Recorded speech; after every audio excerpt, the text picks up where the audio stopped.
you can hear yelling, you can smell burning flesh, you can see sometimes ghosts.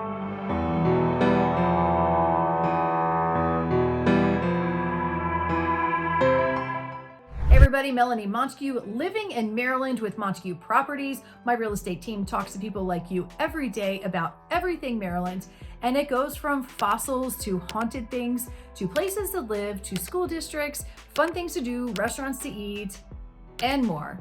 So if you want to know about Maryland, please subscribe to my page, hit the bell button, and share to anyone else that you know that wants to know more about Maryland.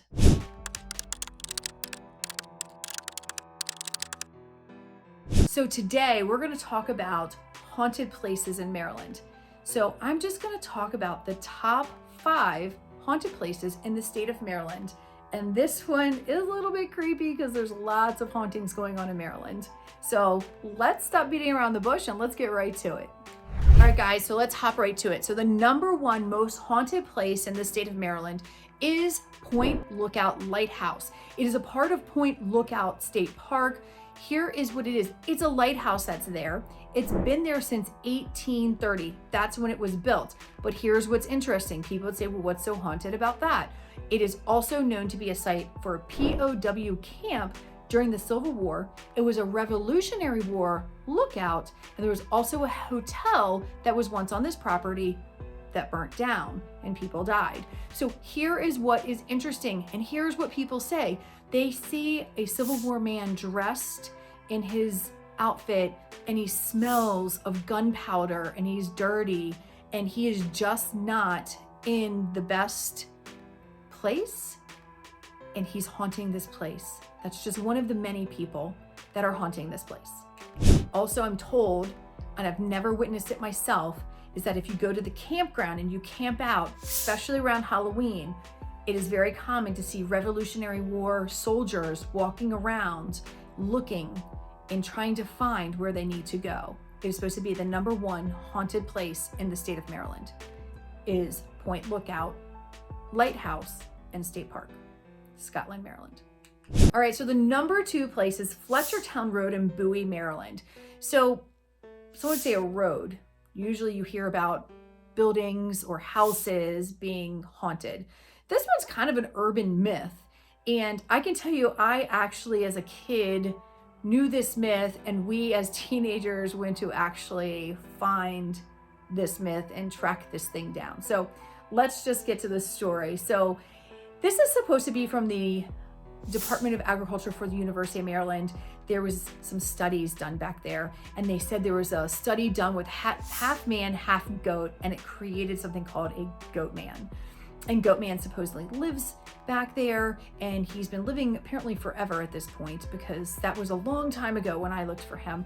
And he haunts the woods there in Fletchertown Road. So half man, half goat, and he's supposed to be disruptive, and you're supposed to find him. And we even knocked on someone else's door because they told us that that's where Goat Man lived. Those poor people that lived in that house, all these kids come to their house as teenagers and knock on their door in search of Goat Man. So Fletchertown Road in Bowie is kind of an urban myth. I'm not going to say it's the most haunted, but it comes up as one of the most haunted places in the state of Maryland. And I think it's more of an urban legend or myth than anything. All right, so we all have heard of Dr. Mudd and John Wilkes Booth, who shot the president and fled Washington, D.C., and made it to Dr. Mudd's house, broke his leg. And Dr. Mudd back in that day didn't know that this guy had shot the president and was fleeing to escape. And all he knew was this poor guy had a broken leg. So him and his wife took him in their house. They treated him. They gave him medication. They took care of his leg. And what ended up happening was Dr. Mudd and his wife went out to town, and then John Wilkes Booth and his friend left and went through Cypress Swamp, and they headed on down to Virginia, where they were obtained by the officials. Well, Dr. Mudd and his wife were put in prison for aiding and abetting a fugitive. And Mrs. Mudd got out for some reason, I can't remember exactly why, yet at the same time, Dr. Mudd's wife fought to get him out, eventually got him out, and he came back to his home in Waldorf, Maryland. And it is said that Dr. Mudd haunts the property. You can often see him and hear him walking through the hallways. And the bed that John Wilkes Booth laid on is often has an impression of a body, and it's said to be John Wilkes Booth. This house is now a museum. It's in Waldorf, Maryland, and you are welcome to visit it anytime you like. So Dr. Mudd's house in Waldorf, Maryland. Check it out. All right, so let's talk about the Alms House in Cockeysville, Maryland. It was supposed to be and was a hospital for elderly, then mentally unstable children, and then part of it became a prison for prisoners. It was built in 1874, and it was a place where all of these kind of negative entities and energies existed in this hospital. This hospital also had children in it that were sick, and it is said that oftentimes when you're outside of this building that you can look in the windows and see little kids peering out and looking out the windows. It's also said on the 3rd floor, you can often hear women talking as you're on that floor. I don't know, never seen it, never heard of it, but I can tell you that if there was a kid looking out a window of a building that was no longer in use, I think I just might run. Not sure what you would do. All right, so number 5 on our list, and a very interesting one, is called the Glendale Hospital in Glendale, Maryland. The Glendale Hospital was a hospital for tuberculosis. It opened in 1930 and actually closed in 1984. It is said to have treated people from children to adults, and they stayed there for years and years and years trying to be cured of tuberculosis. Well, once the hospital closed, it became a place for people to visit.